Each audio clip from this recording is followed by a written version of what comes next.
Blessings to you today. It is January 30th. We are about to move into February. All right. Hi, Lynn. Boy, I tell you, Lynn is so faithful. I love her. Good morning, sis. I was in Bible reading today, and I was actually about to leave and go just get a little walking in that kind of keeps me from stiffening up. But I wanted to share this with y'all. And this is so powerful. This is just going to change how you see things. I know it will. So I am sitting here reading the word of God, and I thought about something here.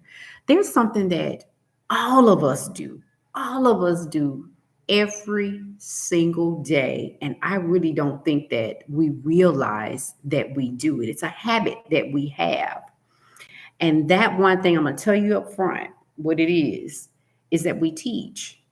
And we teach four things every day of our life, whether we realize it or not, um, whether we plan it or not.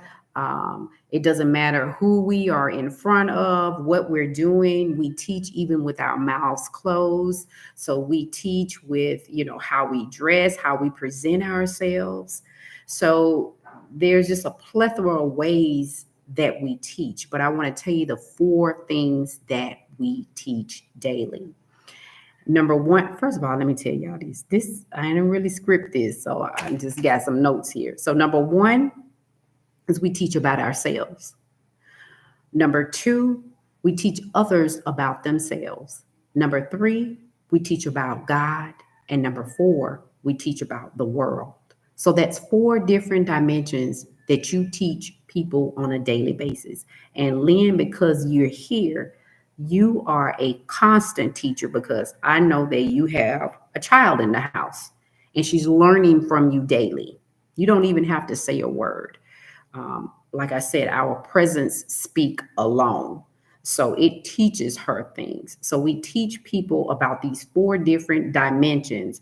And then it's broken down even further. There's further teachings in those four dimensions that we teach people by our perspective and the way that we see things, the way that we see ourselves, the way that we see the world, the way that, we believe or not believe in God, the way that we see others. So then, that's that perspective that's even broken down and it goes further and further and further. This happens every day, whether you know that you're doing it or not, or whether you want to do it or not. You're going to teach someone something. So I say, if we're going to do this, we might as well be great at what we do. Why waste this habit, this behavior that we have just being mediocre? Let's be great at what we do. So I want to give an example real quick of how to be a great teacher.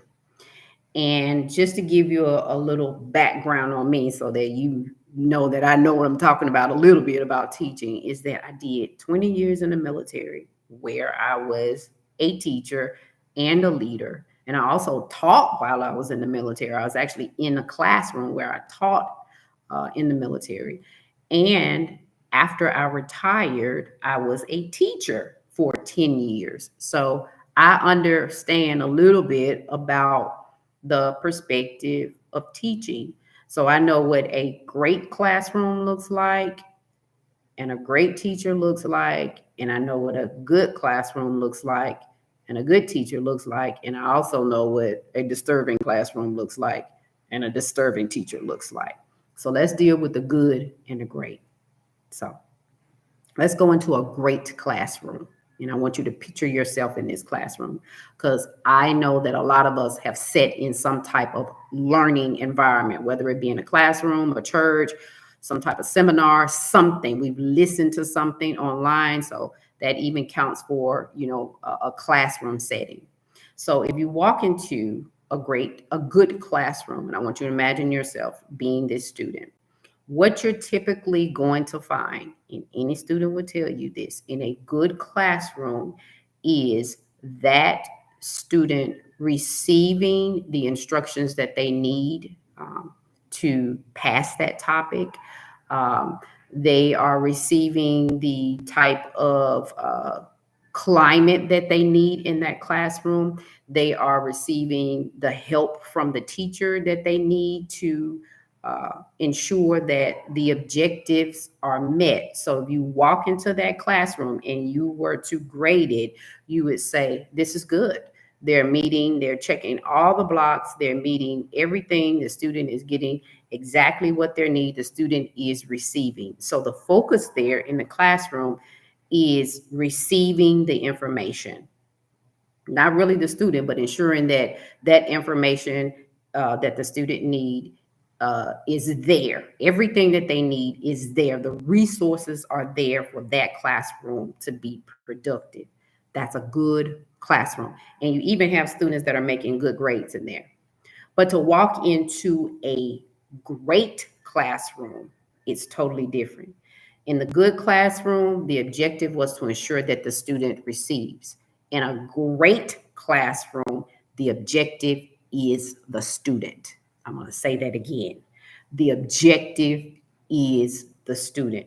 Now, I want you to think about this when you are conversating with people, because now you know that you're teaching through your conversations, through your interactions with others, you're teaching.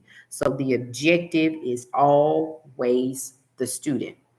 Now, with the objective being the student, that means the student is the focus. There's a light on the student. Okay, so you ever went to a play or watched a play online and they opened up the curtain and it's dark? And you can't see that actor or actors until the light is shown on that particular actor. If that light is never shown, if that person who's responsible for that light never turns that light on, you'll never see the actor. So the person who turns the light on is the focus. That's the subject. That's the very, very important person, especially now in the classroom, because the teacher now is the one that turns the light on the objective. And now that I'm not, teaching anymore, I can kind of say these things. Sometimes we put the focus on the student being the major player in the classroom, but it's really the teacher. That's the one who has access to the light switch that can actually focus on the person who's supposed to be receiving. So when a teacher knows that they are the highlight in that classroom, that they have a very honorable position in that classroom, they are going to operate in a different manner, because now they know they have a major responsibility, and their major responsibility is the student. So now that teacher becomes more creative with how they present a lesson, with how they train their students, with how they discipline their students, with how they teach and they talk to their students. They take all of these things and they know how to wrap them or incorporate those things with love, with understanding, with patience, with forgiveness, with forbearance, with benevolence, with all of these things. Because these things, wrapped with what you're teaching, with self respect, with respect, these things wrapped up around with what you're teaching now has the power to penetrate or shine a light Go through your objective, which is the student, and it changes their life. That's the difference between a good classroom and a great classroom. The teacher now has this profound effect on their student. They can affect their lives, not just have them to learn the lesson. Because a lot of students will say, well, I just learned it, I just go in there and get my grade and I just come on out. But now, because you have all these dynamics into play, there's so much activity going on in the classroom that the student is now affected, not just in an academic way, but affect emotionally, spiritually, physically. They're affected mentally. That's how you become a great teacher every day, even if you're not sitting in the traditional classroom. Make the objective to be the person the same way Jesus did it. That was always his objective, was the person, not just them receiving something. He had this compassion and this empathy and this sympathy for people, and that made him so effective. That's why teaching is so important. It's a part of the fivefold ministry. You can find teaching in the Bible. Jesus was known as teacher, the great teacher. That's what he did. Ephesians 5:11 talks about the fivefold ministry, the apostles, the prophet, the evangelists, the pastors, and the teachers, all of them. And the teachers is normally represented by the pinky finger, the apostles, the prophet, the evangelists, the pastors, and the teachers, the baby finger. If you take this away, scientifically, they say if you take this, scientists and even doctors say, if you take your pinky finger away, which is represented as, the teacher in the fivefold ministry, you lose 50% of the strength in your hand. That makes you think about just education as a whole. We've lost 50 or 60% of the effectiveness in schools because of the things that many teachers are going through. You know, they're crashing. A lot of them are leaving the industry. It's a lot that goes on. And could it be because they're no longer the the you know the objective? They're no longer the spotlight in the classroom. See, it's more to when we say we're taking God out of school, we're taking the Bible out of school. It's more to it than that.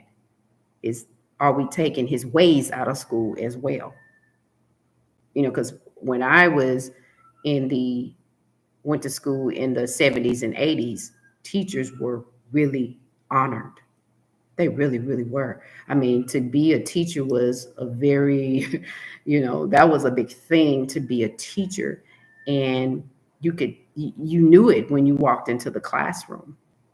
And it's because they really poured themselves out on you. Not saying that they're not teachers today that does that, because they are. That's who I learned from. Teachers today, my mentor is a teacher, and I watched her do these things.